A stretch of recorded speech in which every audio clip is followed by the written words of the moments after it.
ಸಾರಿ, ಸ್ವಲ್ಪ ಲೇಟ್ ಆಯಿತು. ಲೇಟ್ ಮಾಡಿರೋದಕ್ಕೆ ಸ್ವಲ್ಪ ಕಾರಣ ಕೂಡ ಇದೆ. ನಾನು 3 ಗಂಟೆಗೆ ಕರೆದಿದ್ದೆ. ಸೊ ಡೆಲ್ಲಿಯವರೇನೋ ಮೀಟಿಂಗ್ ಫಿಕ್ಸ್ ಮಾಡಿದ್ದಾರೆ ಅಂತ ಮಾಹಿತಿ ಇತ್ತು ರಿಗಾರ್ಡಿಂಗ್ ದಿಸ್ ಮೆಟ್ರೋ. ಅವರು ಮೀಟಿಂಗ್ ಮಾಡಲಿ ಅಂತ ನಾನು ಕಾಯ್ಕೊಂಡಿದ್ದೆ. ಮೀಟಿಂಗ್ ಮಾಡಿ ಏನು ಆದೇಶ ಕೊಡ್ತಾರೆ, ಏನು ರಾಜಕಾರಣ ಮಾಡ್ತಾರೆ. ಯಾಕೆಂದ್ರೆ ಬಹಳ ಸದ್ದು ಮಾಡ್ತಾ ಇದ್ದಾರೆ. ಪಾಲಿಟಿಕ್ಸ್ ಜಾಸ್ತಿ ಆಗಿದೆ, ರಿಯಾಲಿಟಿ ಬಿಟ್ಟು ರಾಜಕಾರಣನೇ ಜಾಸ್ತಿ ಆಗಿದೆ. ಆ ದೃಷ್ಟಿಯಿಂದ ನಾನು ಸ್ವಲ್ಪ ಏನು ಮಾತಾಡದೆ ಸುಮ್ಮನೆ ಇದ್ದೆ.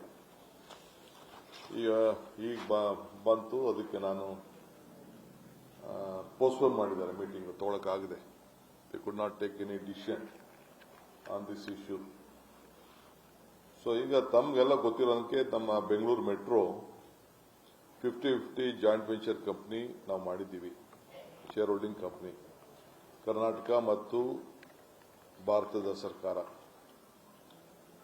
ಸೊ ಸೆಕ್ಷನ್ 33 ಮೆಟ್ರೋ ರೈಲ್ವೆ ಪ್ರಕಾರ 2002 metro railway administration time to ಟೈಮ್ಗೆ ಫೇರ್ ಫಿಕ್ಸೇಷನ್ ಕಮಿಟಿ ಮಾಡಲಿಕ್ಕೆ ಒಂದು ಅವಕಾಶ ಮಾಡಿಕೊಟ್ಟಿದ್ದೀವಿ.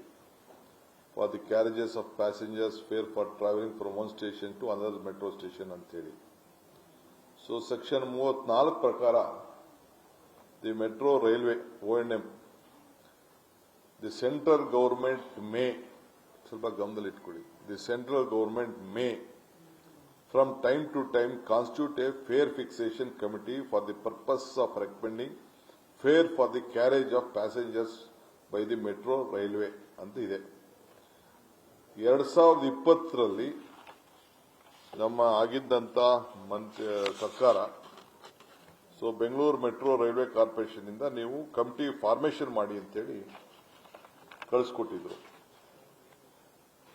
ಅವರು ಅದನ್ನ ಒಂದು 3 ಜನ ಮೆಂಬರ್ಸ್ನ ಇಟ್ಟು ಒಂದು ರಿಪೋರ್ಟ್ ರೀಸೆಂಟ್ ಆಗಿ ಕೊಟ್ಟರು. 1 ವರ್ಷದ ಹಿಂದೆ, ಎಕ್ಸಾಕ್ಟ್ಲಿ 1 ವರ್ಷದ ಹಿಂದೆ ಅವರು ನಮಗೊಂದು ಕಮಿಟಿ ಕೊಟ್ಟರು. 3 ಜನ ಮೆಂಬರ್ಸ್ ಇದ್ರು. ಅಂದ್ರೆ minister for housing and urban development affairs, ಅವರು ಯಾವಾಗಲೂ ಇದಕ್ಕೆ ಚೇರ್ಮನ್ ಇರ್ತಾರೆ. ಶ್ರೀನಿವಾಸ್ ಸೆಕ್ರೆಟರಿ, ಅವರು ನಮ್ಮ ಚೇರ್ಮನ್, ಬೋರ್ಡ್ ಚೇರ್ಮನ್ ನಮ್ಮ ಮೆಟ್ರೋಗೆ housing and urban affairs MoHUA secretary ಅವರು, ಅದನ್ನ ಕಂಪಲ್ಸರಿ ಅವರೇ ಚೇರ್ಮನ್ ಇರ್ತಾರೆ BMRCLಗೆ. ಸೊ ಒಂದು ಫೇರ್ ಫಿಕ್ಸೇಷನ್ ಕಮಿಟಿ ಫಾರ್ಮ್ ಮಾಡಿ, ಅದರಲ್ಲಿ ಬೇಸ್ಡ್ ಆನ್ ದಿ ಲೆಟರ್ 2022ರಲ್ಲಿ ಹಿಂದೆ ಏನು ಇತ್ತು, additional chief secretary to commerce ನಮ್ಮಿಂದ ಒಬ್ರು ರಮಣರೆಡ್ಡಿ, ಮಿಕ್ಕಿದ್ದು ಅವರಿಬ್ರು ಡೆಲ್ಲಿಯವರು, ಒಬ್ರು ಜಡ್ಜು, ರಿಟೈರ್ಡ್ ಜಡ್ಜು, ಅವರು ಸೇರಿಸಿ ಸುಭಾಷ್ ಚಂದ್ರ ಅಂತ ಒಬ್ರು IAS, ಮಿಕ್ಕಿದಿನೊಬ್ಬರು ರಿಟೈರ್ಡ್ ಜಡ್ಜು, ತಾರಣಿ ಅಂತ ಒಬ್ರು high court judge, government of India ಇಂದ ಸತ್ಯಪಾಲ್ ಸಿಂಗ್, ಅವರು 3 ಜನದ್ದು ಒಂದು ಕಮಿಟಿ ಇತ್ತು. ಆ 3 ಜನನು ಸೇರಿ ಒಂದು ರಿಪೋರ್ಟ್ ಕೊಟ್ಟರು. ಆ ಕಮಿಟಿಗೆ ಬ್ಯಾನ್ ಆಯ್ತು. ಒಂದ್ಸತಿ ರಿಪೋರ್ಟ್ ಕೊಟ್ಟ ಮೇಲೆ ದ ಕಮಿಟಿ ಕ್ಲೋಸಸ್. ಬೇರೆ ಆ ಕಮಿಟಿಗೆ ಈಗ ಯಾರು ನಮ್ಮವ್ರು ಯಾರು ಈಗ ಅಲ್ಲಿ ಮೆಂಬರ್ ಆಗಲಿಕ್ಕೆ ಅವಕಾಶ ಇಲ್ಲ. ಸದ್ಯಕ್ಕೆ ಅದು ಮುಗೀತು. ಪಾಪ ಇಲ್ಲಿ ಬೆಂಗಳೂರಲ್ಲಿ ರಾಜಕಾರಣ ಮಾಡಬೇಕಲ್ಲ ಕೆಲವರೆಲ್ಲ. ನೀವು ಮೀಡಿಯಾಗೆ ಅವ್ರೇನೇನು ಹೇಳ್ತಾರೆ ಅದನ್ನೆಲ್ಲ ಬರೀತಾ ಇರ್ತೀರಲ್ಲ, ಸುಳ್ಳು ಪಳ್ಳು ಎಲ್ಲ ಏನು ಗೊತ್ತಿಲ್ಲದೆ ಬರೀತಾ ಇರ್ತೀರಲ್ಲ, ಅದಕ್ಕೆ ಅವರು ಪಾಪ ಮೀಡಿಯಾ ಕವರ್ ಮಾಡ್ತದೆ ಅಂತೇಳಿ ಏನೇನೋ ಇಶ್ಯೂಸ್ ತೆಗೆದುಕೊಳ್ತಾ ಇದ್ದಾರೆ.